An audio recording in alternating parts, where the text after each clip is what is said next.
নমস্কাৰ বন্ধুসকল মোৰ ইউটিউব চেনেল TN ব্লগলৈ মোৰ স্বাগতম সকলোকে আৰু ইমানখিনি 5K ফলোৱাৰ্ছলৈকে আগুৱাই লৈ যোৱাৰ কাৰণে সকলোকে ধন্যবাদ জ্ঞাপন কৰিছোঁ আজি এটা নতুন ভিডিঅ' লৈ আহিছোঁ যিহেতু এতিয়া চাকৰি সকলোতে আমাৰ অসমত প্ৰায় চাকৰি বহুতে পাইছে পুলিচত চাকৰি পাইছে আৰু টেটৰ বিলাকৰ এতিয়া দি দিলে এপইণ্টমেণ্ট লগতে গ্ৰেড 3 আৰু গ্ৰেড 4 যিবিলাক হৈছিলে সেইবিলাকৰো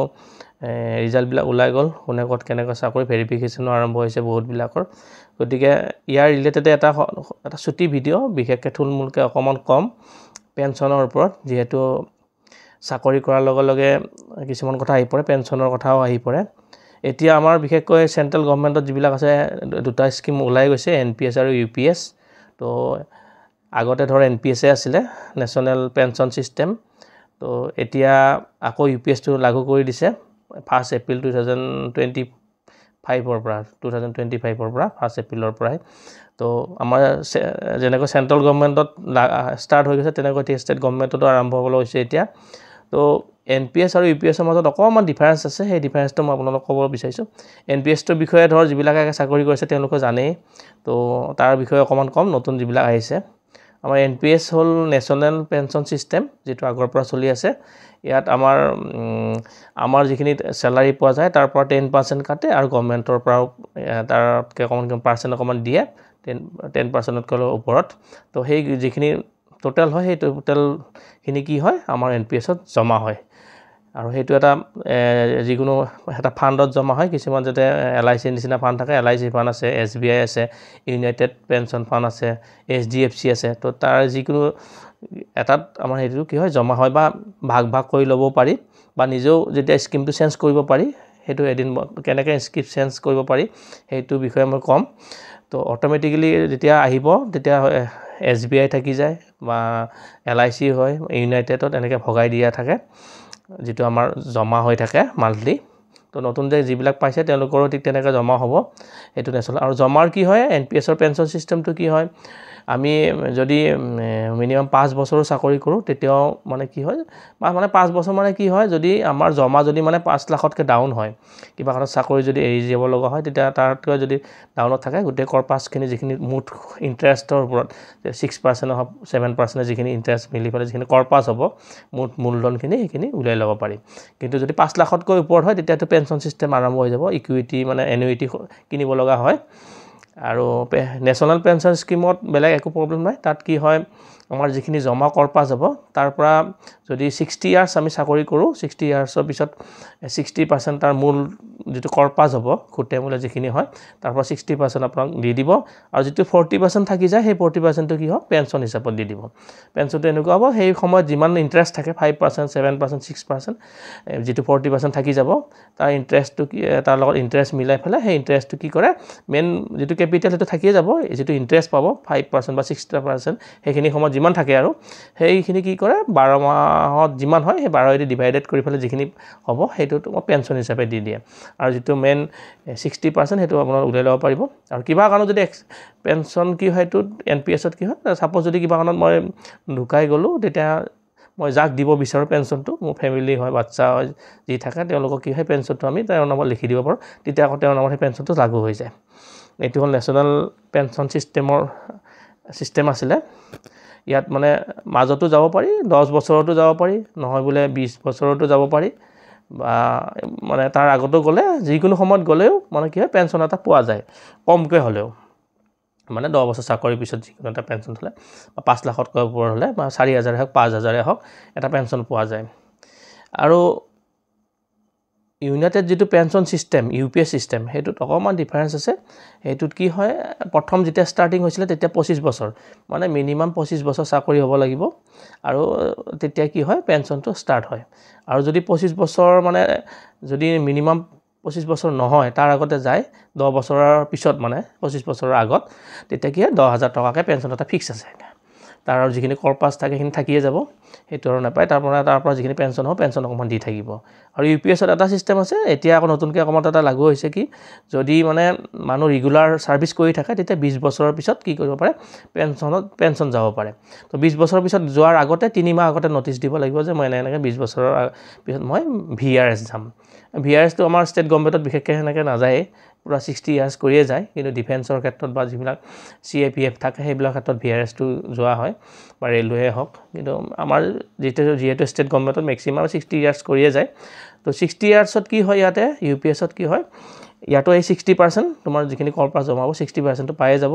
লগতে ইয়াৰ পেঞ্চনটো হ'ব 50% বেছিক পে যে এইখিনি সময়ত আমি পেঞ্চন যাম মানে 60 ইয়াৰ কৰি সেইখিনি সময়ত 12 মাহৰ যিটো পে হ'ব সেই পেটো কি কৰিব বেছিক পেটো কি কৰিব মানে লগ কৰি টোটাল কৰি তাৰ পৰা 12 মাহেদি যেটা ডিভাইড কৰি সেইখিনি সময়ত যিমান মানে পেঞ্চন হয় বেছিক পে সেইখিনি হিচাপত কি দিয়া যায় মানে পেঞ্চনটো দিয়া যায় তেতিয়াৰ সময়ত কিমান বেছিক পে হয় 12 মাহত কিমান হ'ল এটা টোটাল কৰি লোৱা যায় এবছৰৰ সেই এভাৰেজটো উলিয়াই পেলাই সেইমতে কি হয় UPSত পেঞ্চনটো দিয়া যায় ইয়াৰ সিস্টেম লগতে ডিএটো থাকি যাব ছমাহৰ মূৰে যিটো আমাৰ ডিএ ইনক্ৰিজ হৈ থাকে তো সেই ডিএটো পাবই তাতে ইনক্ৰিজত কিন্তু NPSৰ ক্ষেত্ৰত কিন্তু ডিএটো নাপাবা আৰু NPSত এটা কথাৰ কাৰণে ভাল আকৌ সেইটো 60 যিটো মানে কি হয় যিকোনো সময়তে গ'লে মানে পেঞ্চনটো পাই যায় আপুনি 10 বছৰৰ পিছত 15 বছৰ যাওক 16 বছৰ কিবা এটা ইয়াতে কিন্তু যদি 10 বছৰৰ পিছত যোৱা যায় 10 বছৰৰ আগত গ'লেতো একো নাপায় 2 বছৰৰ পিছত যদি যোৱা যায় তেতিয়া কমসে কম কি 10,000 টকা এটা ফিক্স পে থাকে তাতে কোনো ডিএও নাথাকে বা কোনো ইনক্ৰিজ নহয় এটা ফিক্স কৰি পেলাই দি থাকিব কিন্তু 10 বছৰ মানে 25 বছৰৰ কৰি পেলাই যোৱা যায় তেতিয়া যিটো পেঞ্চন ৰুলটো হয় পেঞ্চন ৰুলটো লাগু হয় 50% যিটো পাব বেছিক পে তেতিয়াৰ সময়ত যিমান বেছিক পে হয় তাৰ 12 মাহটো টোটাল কৰি পেলাই চাব এভাৰেজটো কিমান হয় তেনেকৈ দিয়ে এইটো হ'ল আমাৰ UPSৰ সিস্টেম গতিকে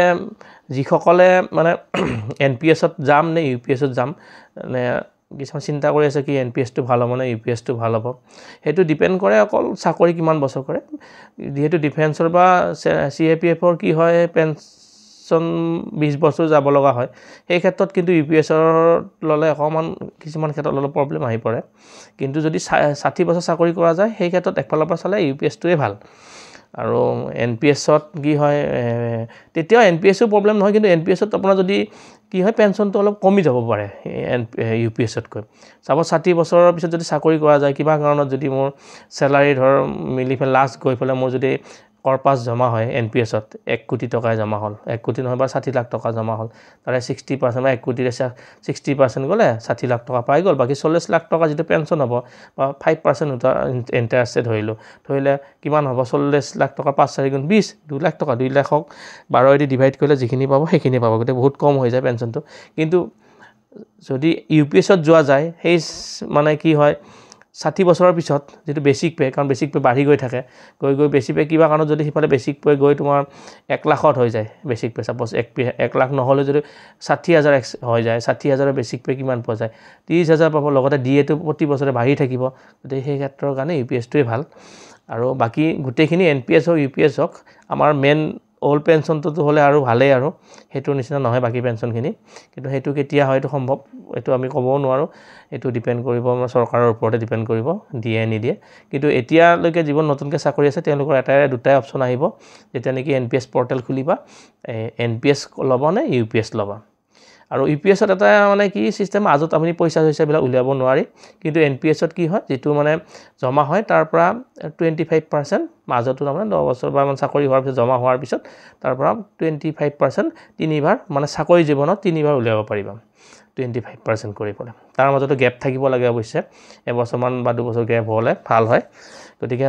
যদি মানে NPSত থাকে মাজতে কেতিয়াবা অসুবিধা যেনেকৈ GPF সিস্টেমটো আছিল আগতে GPFত পইচা উইথড্ৰল কৰিব পাৰে নিজৰে জমা এইখিনি NPSটো আমাৰ নিজৰে জমা আধা মানে 50 তথাপি 14% এটা চৰকাৰৰ ফালৰ পৰা দিয়ে গতিকে কি হয় যেটো নিজে আমাৰ ইন্টাৰেষ্ট হয় আমাৰ নিজৰ ফালৰ পৰা যিখিনি জমা হয় সেইখিনি কিন্তু ইন্টাৰেষ্ট লৈ ফেলে নহয় কৰ্পাছটো যিখিনি মই জমা কৰো তাৰ ওপৰত 25% আমি কেতিয়া যিকোনো সময়তে কি হয় NPSত উলিয়াব পাৰো কিন্তু সেই সুবিধাটো UPSত নাই উলিয়াব নোৱাৰি একেবাৰে নহয় পেঞ্চন গৈ উলিয়াব লাগিব নহয় যদি মাজতে VRS লোৱা তেতিয়া পাই যাব গতিকে এইখিনি অকমান থুলমূলকে এটা ডিফাৰেন্স আছিলে গতিকে আপোনালোকে কোনটো লয় হেতু নিজৰ ওপৰত ডিপেন্ড কৰিব কি হলে ভাল হয় অকমান চাই লব মোৰ ফালৰ পৰা যদি 60 বছৰ কৰে তেতিয়া UPSটোৱে ভাল হয় আৰু যদি মানে ভাবে কি মই মাজত যাব লগা হয় বা যিবিলাক ডিফেন্সত বা পুলিচত যদি চাকৰি থাকে অসুবিধা হয় VRS যাব লগা হয় তেওঁলোকৰ কাৰণে NPSটো ইমান এটা বেয়া নহয় হেতু নিজৰ ওপৰতো অপন ডিপেন্ড কৰে কোন কেনেকৈ যাব পাৰি আৰু যে মই ক'লে স্কিম চেঞ্জ হেতু NPSত বা যেটো স্কিম চেঞ্জ কৰিব পাৰি হেতু কেনেকৈ স্কিম চেঞ্জ কৰে এদিন এটা মই ভিডিও বনাম তাৰ ওপৰতো আপোনালোকে চাই থাকিব এইখিনিকে ক'লোঁ আৰু যদি আপোনালোকক ভিডিঅ'টো অকণমান হ'লেও কিবা জ্ঞান পাইছে বা ভাল লাগিছে তেতিয়াহ'লে মোৰ চেনেলটো ছাবস্ক্ৰাইব কৰি দিব আৰু শ্বেয়াৰো কৰি দিব দুই এজনৰ যিজন আপোনাৰ বন্ধুসকললৈ